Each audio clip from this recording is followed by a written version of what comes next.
So I want to tell you about nature's very own antidepressant, and it's this, or more importantly, it's a bacteria inside this soil called Mycobacterium vaccae.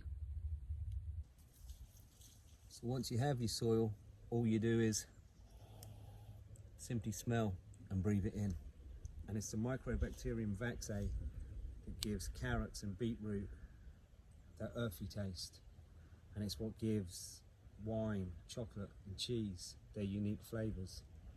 But more importantly, it's the effects that it has on our neurons, which is the same effects as taking antidepressant drugs, such as Prozac. And this is nature's remedy, and it's free.